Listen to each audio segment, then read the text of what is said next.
Hey, what's up guys? Man, what a nice day it is today.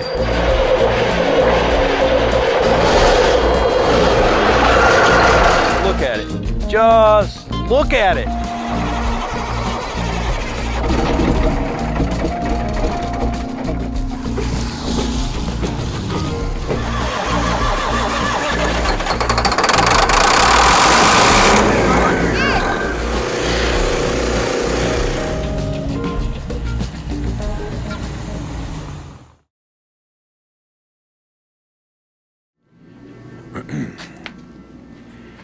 Hey, what's up guys? Man, what a nice day. Leads me to believe that spring is on its way. I hope it is. It looks like the sun's starting to move back over this way, and hopefully as it crests over the roof of the barn, it'll be on this side, and we'll be able to tell by how deep the shadow is in the afternoon how far we are from spring. But anyways, enough of that weather. I don't know if you noticed. I don't know if you noticed or not, but I'm standing here in front of this beautiful piece of machinery, and man, just look at it.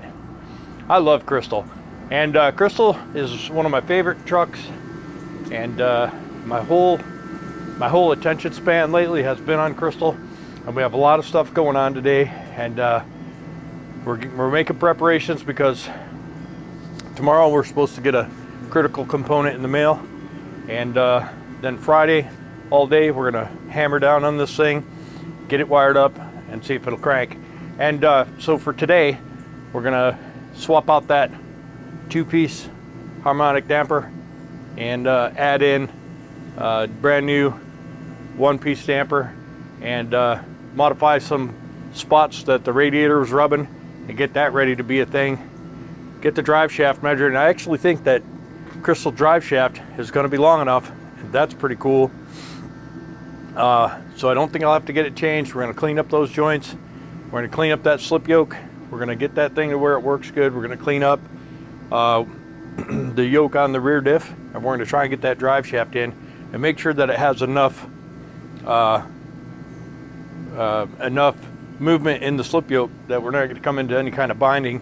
And we're going to put that in today if that's possible. And we're going to work a little bit more on the perch, but we're going to get things ready for the wiring harness. I've got to make a decision on if I'm changing that oil pan gasket or if I'm going to run with it and see if it leaks.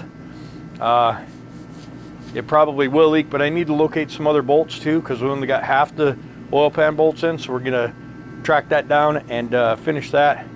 And just a lot of little things to do today. We'll get some fuel lines measured up and go get some fuel lines made, and put on the new hand primer. It already has new fuel filters. We may need a new transfer pump. It's about $400. So if when we get ready to go with this thing, if it won't stay running, we're gonna have to replace that pump. We may take the pump off, take it apart, see what's going on in there. Maybe it's got a pressure relief valve that's sticking, and if that's the case, we'll clean that up. But man, let's get old Krystal jacked up. Let's get in there and get that balancer change, get those mods made for the radiator, and just start working our way back, get the drive shaft in, get some fuel lines made, and get after it. Now, I don't know if you guys remember from the previous video, but we had a bad leak on our pump, and so we took the pump out and replaced an O-ring, and now I think we're good to go. It seems to take right off and start getting business done. We're gonna have to make some modifications on this pump. Hopefully it pulls out of there without ripping that bag. There we go. We definitely got to get after fixing that. So what we're gonna do for that is we're gonna take it back off. We're gonna slot the holes so that thing can lean forward a little bit, so that it can get in and out of the cab. Now that's something that's always been a problem. We changed the hinge pins because of that, and it didn't change the way the cab sits. So, you know, I think it's just gonna be a little draggy on the one side, but we also need to get it moved in a little bit, so when this comes down, it goes in the hole directly instead of hitting the front.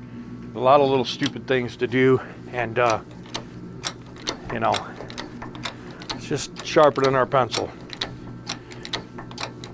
We got to get this thing running, get the cooling system working, get the cold and hot side turbo pipes working, then get after the air system, get these tanks cleaned up, get some new tubing changed. We got a lot of old tubing in here, but the stuff is in really good shape. So we're going to change a bunch of that because the new stuff doesn't last as long. We also got to get a shifter handle, and you know, that shifter's a long way up there, so we really need quite a bit of that. The good thing is that the shifter stays stationary, so we can do that whole setup under the truck. We don't have to go inside the truck. We can just do it standing there. It's nice.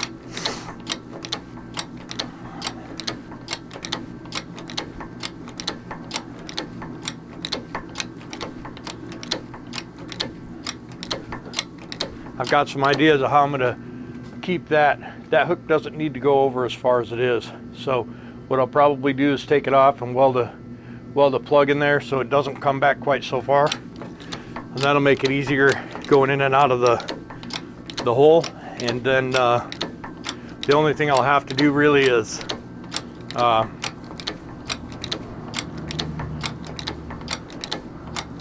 move it forward a little bit so it doesn't drag the side so bad.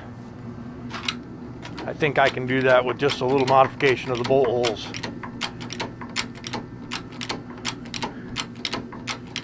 I think that'll be far enough. And we're gonna have to find our way into a new 4x4. This one's been in the weather enough that it's starting to get a little rotted.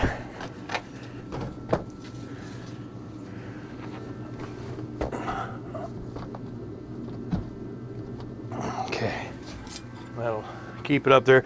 Now the pump's good enough that we don't really need to worry about it coming down, but anything could happen. A seal can blow at any time.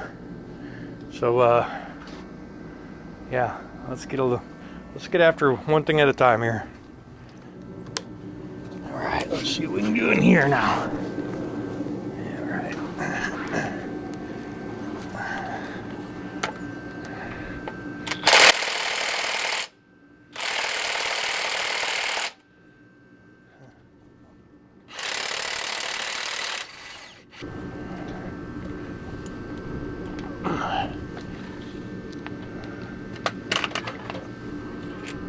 Alright, so what I anticipate happening is the belt's being tight enough to pull this thing cockeyed, and so once we get the bolts out, we'll see what happens. If it doesn't move, we'll just swap the deal and go on.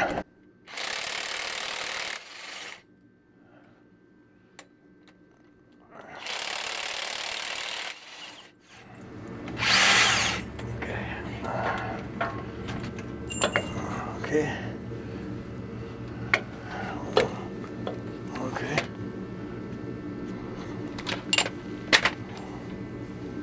Yeah, that's what I was afraid of. That whole pulley wants to come off. Oh, there's our washer. We'll get a little smacky later. See what we can do. So, that's what I figured was going to happen.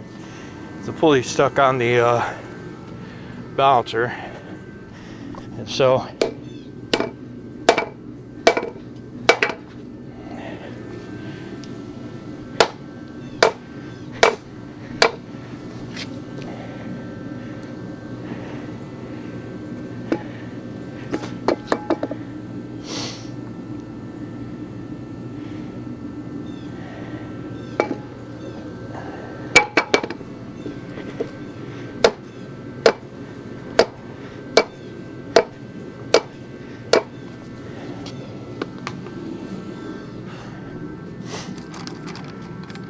now we don't want to break this cast pulley.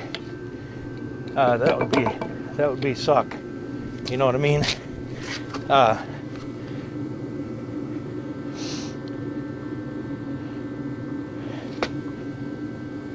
So we're going to be gentle.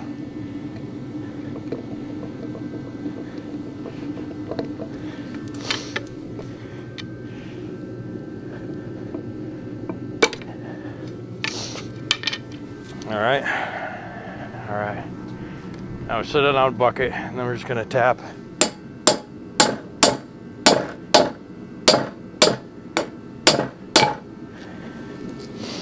It did nothing.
On the press. I thought about the press earlier, but I thought, oh, I don't have any way of blocking that thing up on there. It'll never work. And then in frustration, oh, I broke that thing. Yeah, nice. Broke that balancer. That's cool. That was just a couple of 2x4s.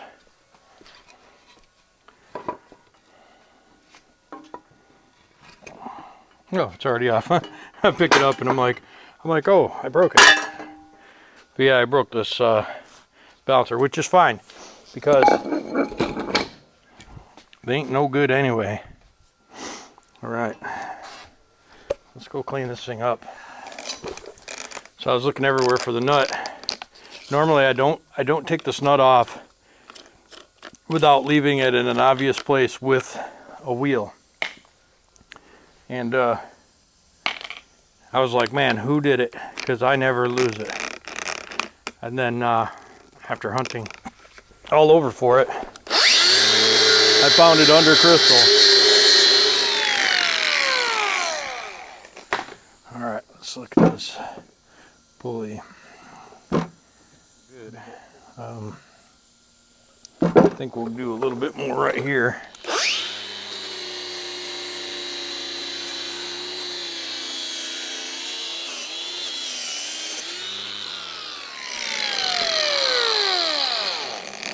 Alright, looks good. We're going to clean up this top part that's probably mushroomed out of fuzz.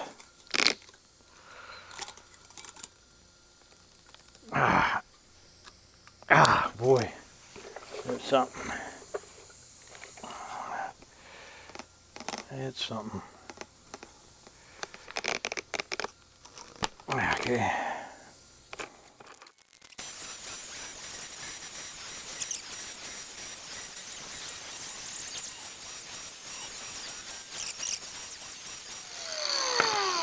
All right, so we cleaned up all the spaces where I'd beat on it with the doohickey. Now we're going to clean up this grease off of here. We'll just grab this right here and just go around and get the grease off in it.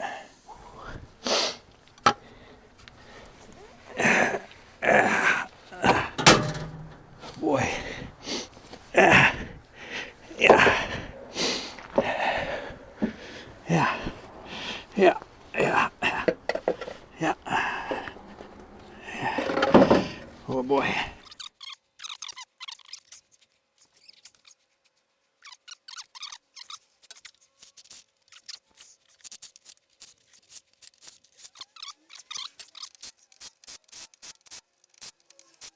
We're gonna call it good on that.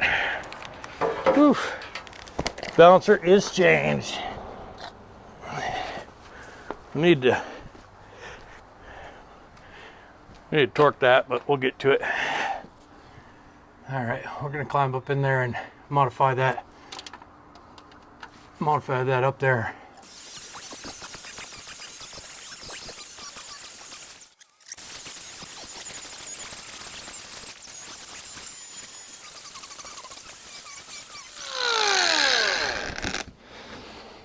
Oh. Oi.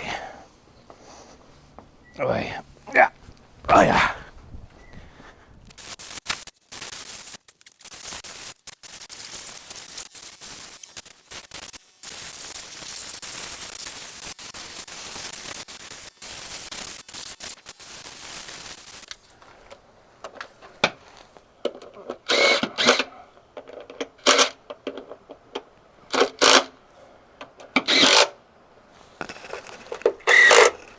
Okay. All right, so I normally have a plastic funnel for this thing, but today that's not a thing. So we're going to put our steel funnel in there and climb up on this girl, give her a little dose of Mobil. Now we did put a new filter on it and stuff. I went through with oil pan bolts, made sure those were all good.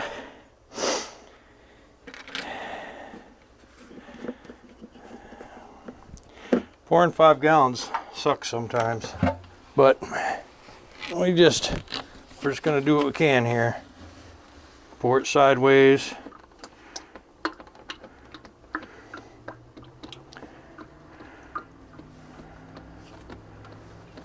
Try and get some air back in the can.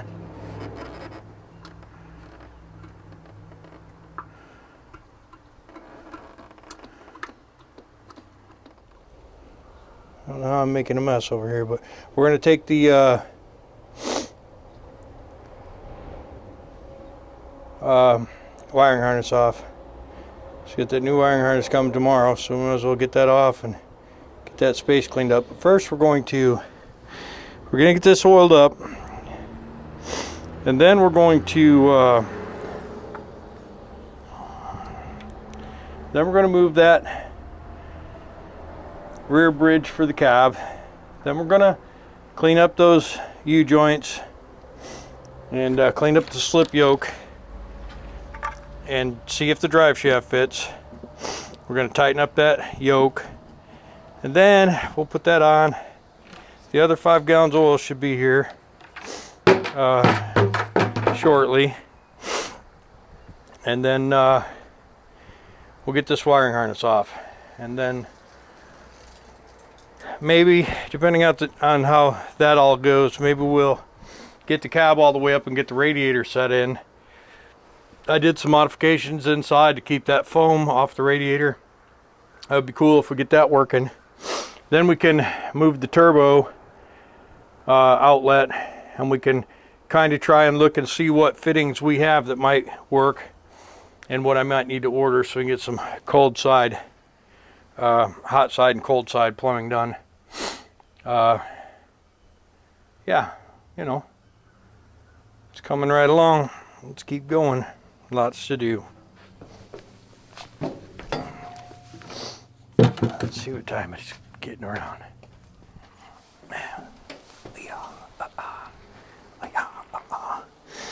So, in case you're wondering, this stuff is $116 a bucket. So $235 with change. And yep, filter's about, I think the filter's like 35 bucks. So you're looking at $300 for an oil change nowadays on a semi truck.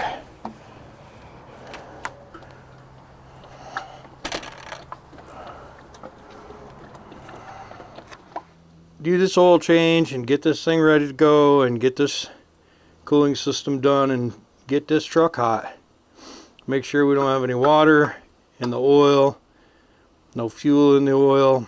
Get it hot. Find out what our hot oil pressure turns out to be. This engine looks like crap, looked like crap on the outside, but it looked good on the inside. So I don't know how long ago it was in framed. I'm guessing 500,000 miles ago or more by the amount of grease that was on the outside, unless they just didn't wash the truck. You know, that a lot of people do that. They do it in frame with the thing greasier than hell. The oil pan was clean, cleaner. I don't know. But there you go. There's 10 gallons. It's probably going to need some more, but 10 gallons will get us there. You know what I mean? I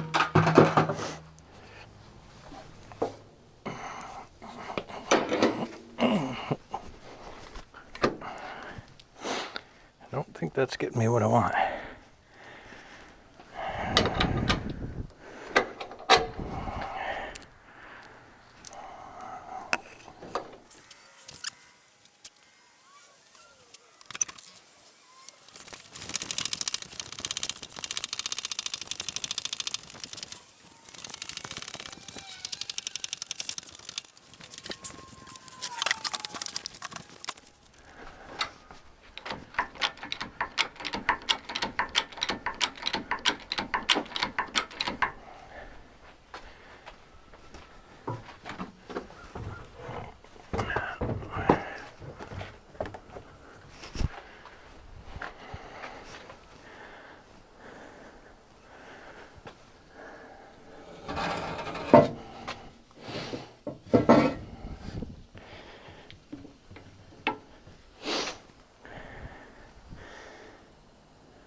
And you guys are be like, oh my God, what are you doing? And I'm just going to tell you, I'm reusing these U-joints to make sure this works.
Okay.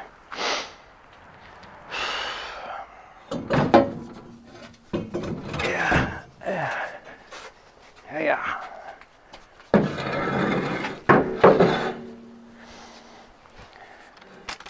All right, so we're gonna just get some U-joints coming. It's U-joint 6 1/16. I think that one is too. This drive shaft's timed weird. I didn't do it, but I'm interested to know why it's that way. This one is that way too. It's weird. Yeah, they're not even close, so I don't know. I mean, I could just take some U-joints out of that and use it on here, but 6 1/16, 6 1/16, 6 1/16,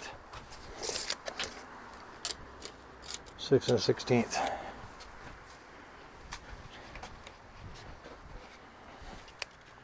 Unhooking this harness and I'll cut these zip ties. I might, if these zip ties are the kind that you can reuse, I might try and pick them, reuse them, get this wiring harness out of here, and some of this high pressure hose, I don't know what it's for. We'll get that kind of laid back. Yeah, let me get a Let me get a pick. Seems like not. No.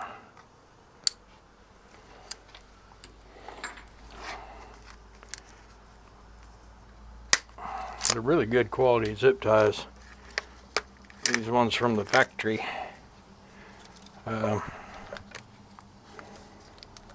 Which is unfortunate because I'd like to keep them, but that's all right. Gives me an opportunity to do a better job than they did. You know what I mean?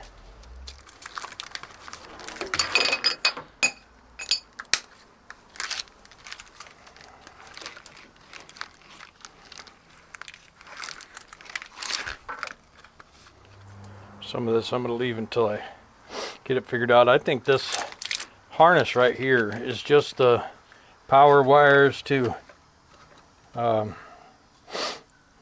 all the electrical inside the truck. So I don't think it's any big deal. Actually, we'll just take it off of there. We got a couple down there, and this one right here.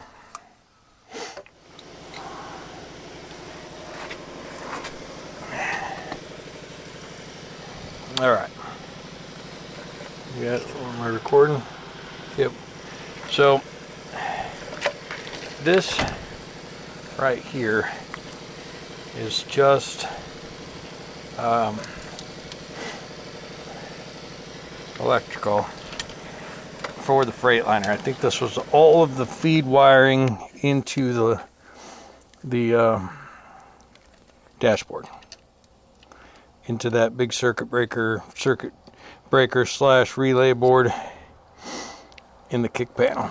So taking that all off. Supposedly this new harness is plug and play. It should be plug it into this ECM, run it into the cab, hook up all the gauges and a few switches, and hook power up, and bing bang boom, Bob Joe. All right, well, I called him, and by called I mean messaged him on Facebook. I don't call many people, and I was right. It doesn't come with alternator wiring, because that really doesn't have anything to do with the ECM, right? So the ECM will have its own wiring to the battery and switch power from up in the cab, but the alternator needs to just be itself and do its own thing. So what we're going to do right now is we're going to hack into this harness here. We're going to get the alternator wiring out of this grouping, because it doesn't need to be in there. Now, I did cheat a little bit. I am buying a standalone wiring harness so that I don't have to spend, 10 hours sorting through this crap. And I think that was a smart decision myself. I think these, oh no, these go into this. And I don't know what these are, but let's spread them apart, get them figured out. It's a nice grommet. I want to keep that in case I need to put a grommet in. Drill a big hole for the harness and put a grommet in there.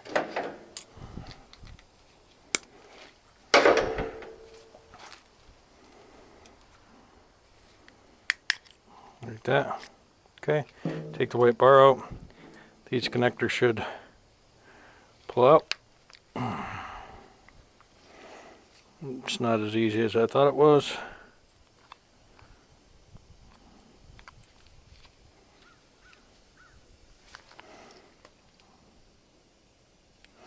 Looks like it's just a pin. Push down and pull up. Okay. And so we'll pull these wires out. We'll make no never mind to where they were at, because we can't see any. Yeah, it's gonna suck, dude. 19C, 1190 or 119B.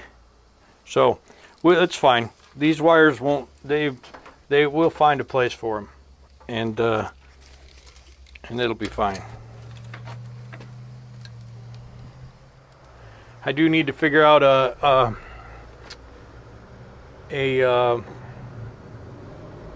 you know, who's he, what's him, a thingamabob.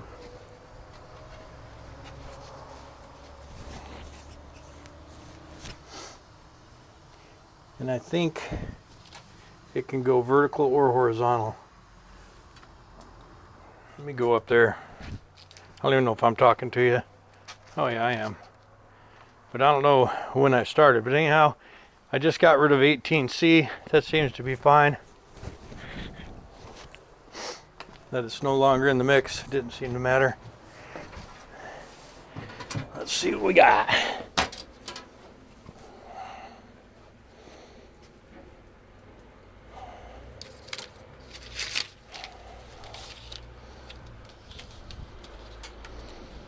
I'll bet you that these are all those wires right here. There's 4. These are AC wires.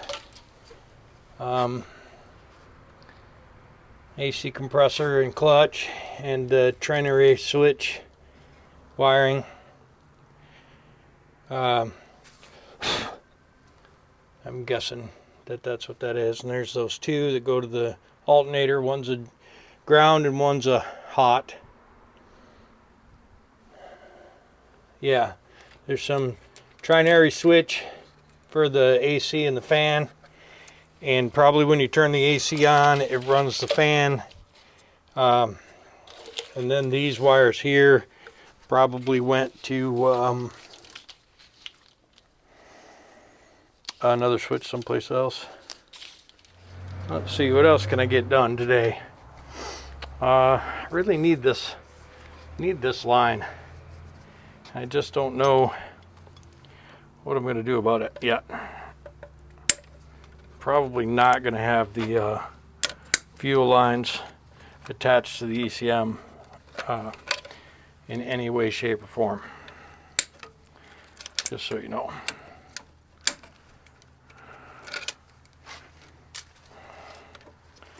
This one down here might just stay down there. You know, hard to say.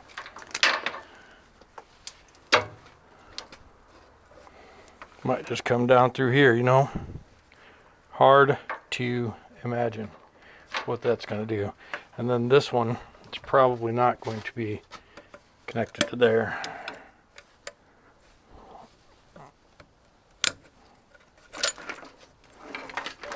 So what we'll probably do is have this one come out a little bit and down like that. So we'll need one of those that's about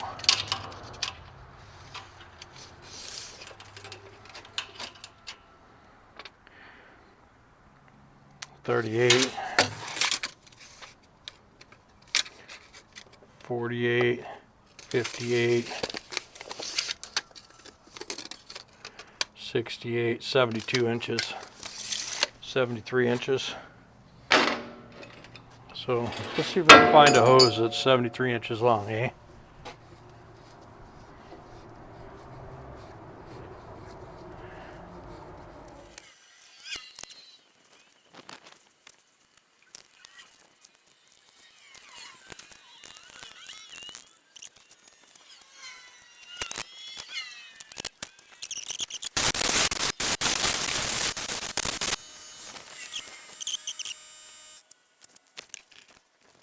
Alright, well, we're gonna try and get this joint part for tomorrow.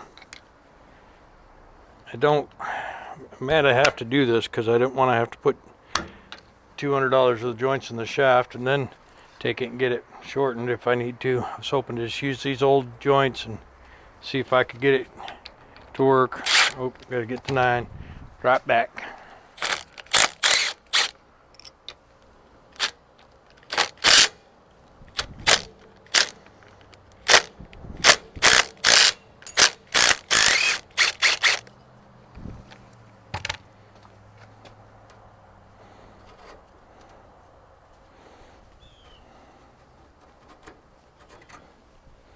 That's kind of cool, just saying. I guess what I could have done is I could leave this joint in and take that end off and put this whole joint in there.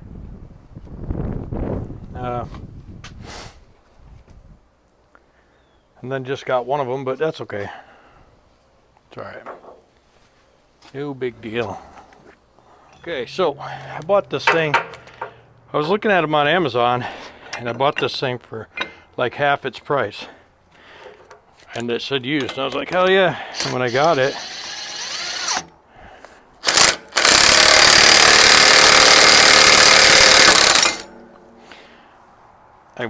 it, that's what was wrong with it.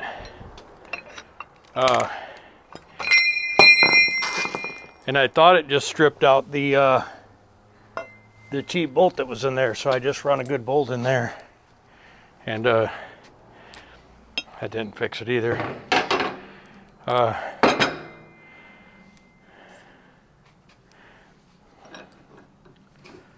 me see. I don't think you can. I just don't think there's any way to do it. And I think what happens is it screws the bolt out. The bolt needs to be really long.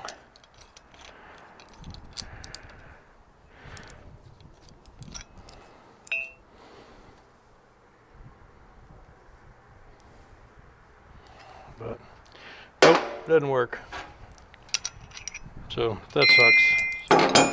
It looked like it was going to go, and then it just pulled this bolt out of the threads. The threads just aren't good. It sucks. This is a grade 8 bolt.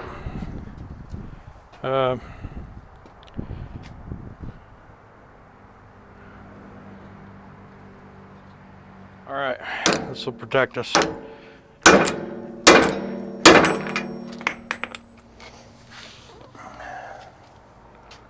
Okay, it's coming. What I want to do is I'm going to move it to where the shaft is protected more. Yeah,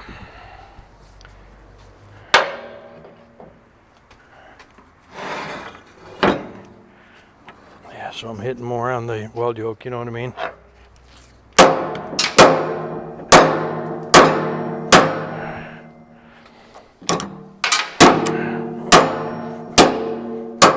Okay.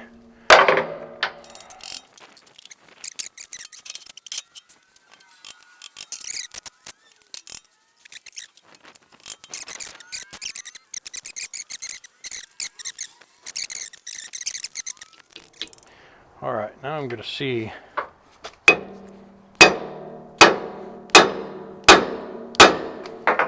Okay, looks like it's good enough to pull off. I just don't know. I don't remember. Yeah, there we go. I don't remember how much slip yoke you got to have. And it's nice that still moves. But I think this drive shaft's going to be too long, because I think you have to have like 1 3/4 inches or something. Let me grab my tape measure. I believe it's going to be too short, or too long.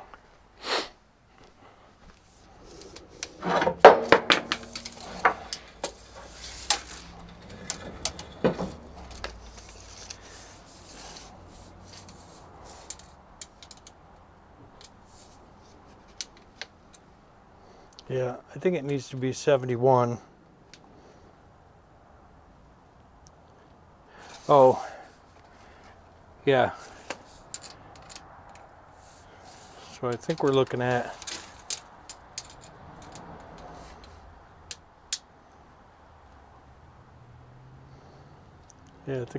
about 71, and I think what we have is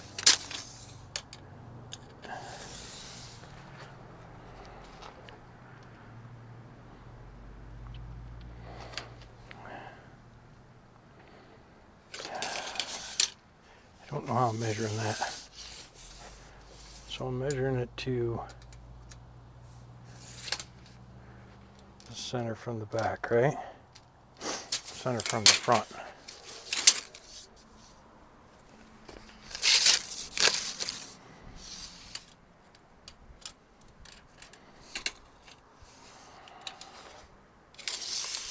It's 1 inch too long.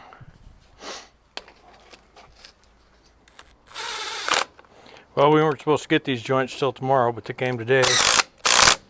So we'll be able to tell exactly how much too long the shaft is. I think it's 1 inch too long.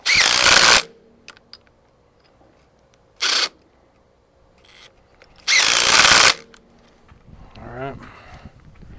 There's the front joint. I think we'll just go around to that side and do the rear joint. Hopefully you can see me from here. I heard him pull in. I was like, ain't no way he got those joints. He told me tomorrow morning. But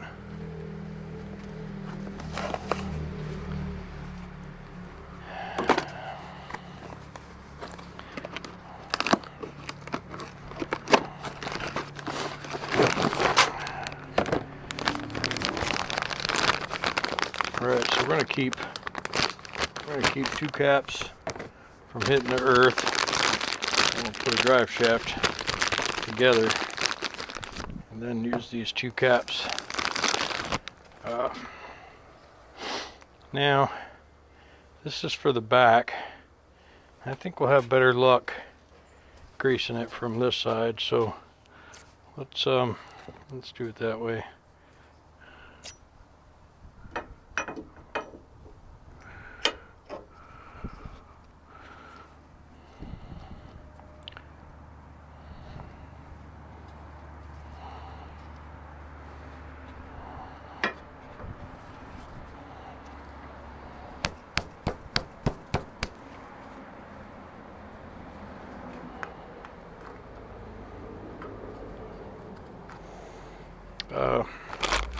I thought we cleaned this puppy up, but I don't guess we did. So we're going to stick those back in there right directly and run the drill around in there.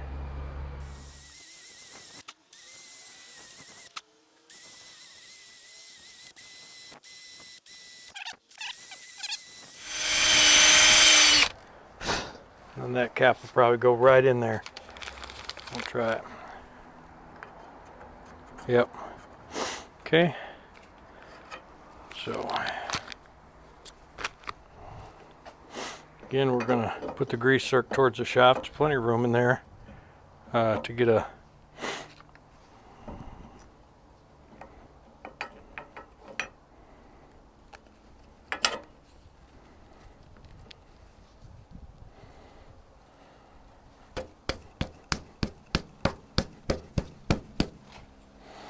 super crazy that won't go on. We just tested it.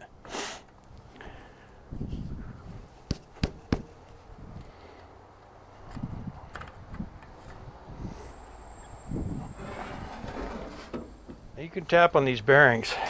The thing is, you got to keep the cap on it while you're tapping.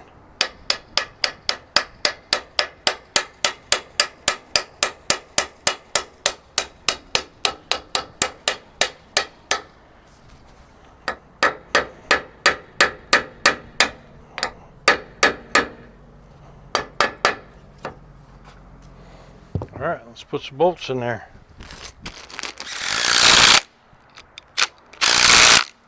Okay. It sucks that this drive shaft is too long, really, because, man, we could be jamming tonight. All right, let me get in there. I remember that was nothing. Now that's like a big deal when I can get in under a truck.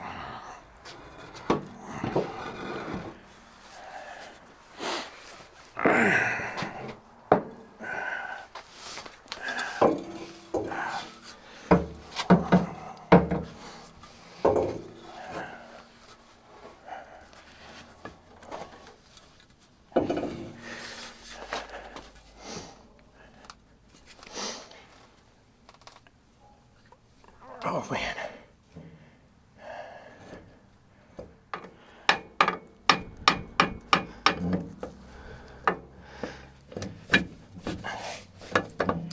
Okay. Whew. Yeah. Man, that sucks a lot. I don't know if you guys can see that. but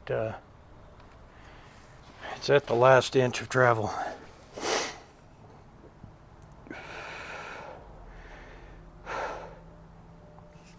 What I can do is I actually can put it on and put a zip tie right up here close to this grease collar, and then drive it and see if it moves it back. I mean, worst case scenario, I'd have to take it out and